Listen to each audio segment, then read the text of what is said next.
The Blue Fairy Book by Andrew Lang. The Black Bull of Norroway. And many a hunting song they sung, and song of game and glee, then tuned to plaintive strains their tongue, of Scotland's luve and lee, to wilder measures next they turn, the black, black Bull of Norroway. Sudden the tapers ceased to burn, the minstrels ceased to play. The Coot of Kildare by J. Leighton. In Norroway, lang syne, there lived a certain lady, and she had 3 daughters. The oldest of them said to her mither, "Mither, bake me a bannock, and roast me a collop, for I am gone awa to seek my fortune." Her mither did say, and the doctor gaed awa to an auld witch washerwife, and telled her purpose. The auld wife bade her stay that day, and gang and look out her back door, and see what she could see. She saw nocht the first day. The second day she did the same, and saw nocht. On the third day she looked again, and saw a coach and 6 coming along the road. She ran in and telled the auld wife what she saw. "Aweel," quo' the auld wife, "yon's for you." So they took her into the coach and galloped aff.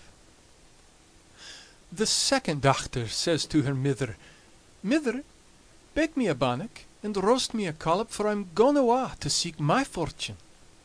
Her mither did say, and awa she gaed to the auld wife, as her sister had done. On the third day she looked out of the back door, and saw coach and 4 coming along the road. "Aweel," quoth the auld wife, "yon's for you." So they took her in, and aff they set. The third dochter says to her mither, "Mither, bake me a bannock, and roast me a collop, for I'm gone awa to seek my fortune." Her mither did say, and awa she gaed to the auld witchwife. She bade her look out her back door, and see what she could see. She did say, and when she came back, said she saw nocht. The second day she did the same, and saw nocht. The third day she looked again, and on coming back said to the auld wife she saw nocht but a muckle black bull come roaring alang the road. "Aweel," quoth the auld wife, "yon's for you." On hearing this she was next to distracted with grief and terror, but she was lifted up and set on his back, and awa they went. Aye, they travelled, and on they travelled, till the lady grew faint wi' hunger. "Eat out o' my right lug," says the Black Bull, "and drink out o' my left lug, and set by your leavings." Sae she did as he said, and was wonderfully refreshed. And lang they gaed, and sair they rade, till they came in sight o' a very big and bonny castle. "Yonder we maun be this night," quo' the bull, "for my auld brither lives yonder." And presently they were at the place.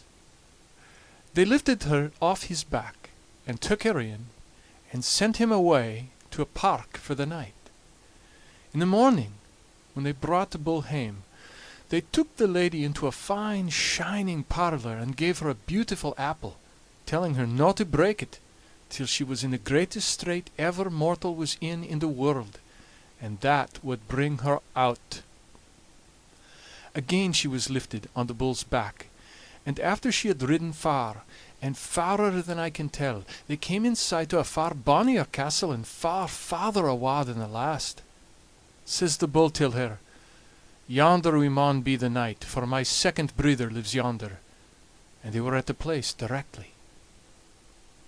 They lifted her down, and took her in, and sent the bull to the field for the night.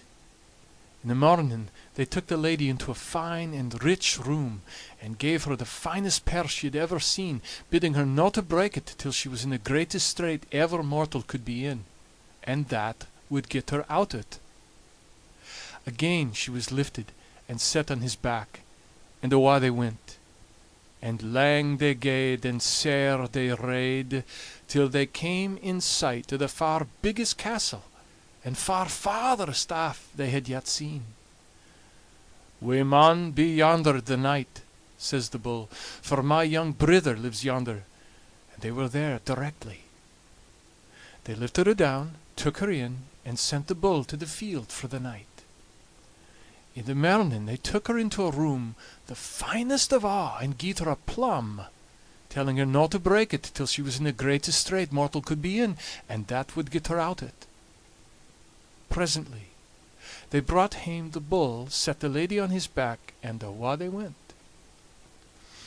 And aye they gaed, and on they rade, till they came to a dark and ugsome glen, where they stopped, and the lady lighted down.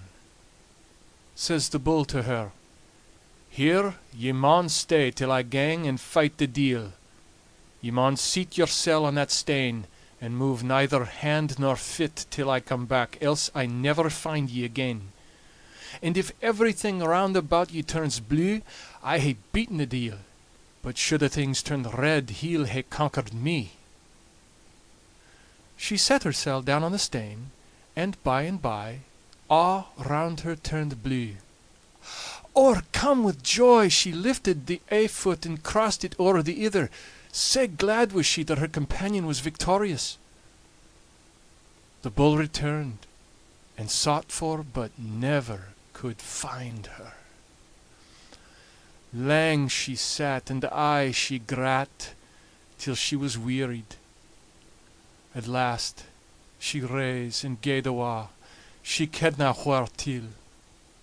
On she wandered till she came to a great hill of glass, that she tried a' she could to climb, but was not able. Round the bottom of the hill she gaed, sobbing and seeking a passage o'er, till at last she came to a smith's house, and the smith promised, if she would serve him 7 years, he would make her iron shoon wherewith she could climb o'er the glassy hill. At 7 years' end she got her iron shoon, clamb the glassy hill, and chanced to come to the auld washerwife's habitation. There she was telled of a gallant young knight that had given in some bloody sarks to wash, and where washed they sarks was to be his wife. The auld wife had washed till she was tired, and then she set to her dochter, and baith washed, and they better washed, in hopes of getting the young knight. But a' they could do, they could not bring out a stain. At length they set the stranger damosel to work, and whenever she began, the stains came out pure and clean. But the auld wife made the knight believe it was her dochter had washed the sarks. So the knight and the eldest dochter were to be married, and the stranger damosel was distracted at the thought of it, for she was deeply in love with him. So she bethought her of her apple, and breaking it, found it filled with gold and precious jewelry, the richest she had ever seen. "All these," she said to the eldest dochter, "I will give you, on condition that you put off your marriage for a day, and allow me to go into his room alone at night." So the lady consented, but meanwhile the auld wife had prepared a sleeping drink and given it to the knight, wha drank it, and never wakened till the next morning. The lee lang night their damosel sobbed and sang: "O 7 lang years I served for thee, the glassy hill I clamb for thee, the bloody shirt I wrang for thee, and wilt thou no waken and turn to me?" Next day she ketna what to do for grief. She then brak the pear, and found it filled with jewelry far richer than the contents of the apple. With a jewel she bargained for permission to be a second night in the young knight's chamber, but the auld wife gied him anither sleeping drink, and he again sleepit till morning.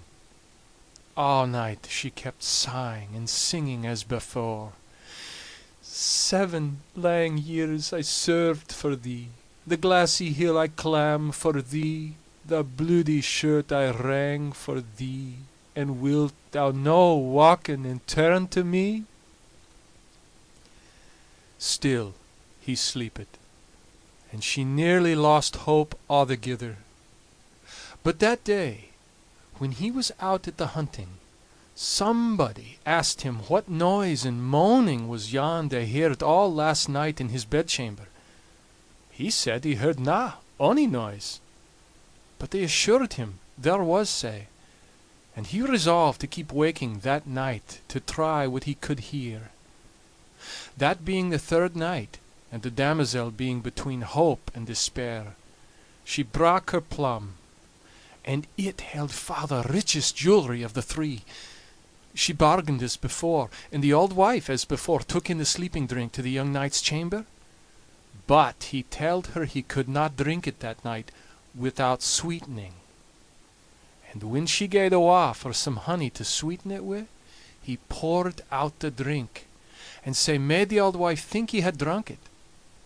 They a went to bed again, and the damosel began, as before, singing: "7 lang years I served for thee, the glassy hill I clamb for thee, the bloody shirt I rang for thee, and wilt thou no walken and turn to me?"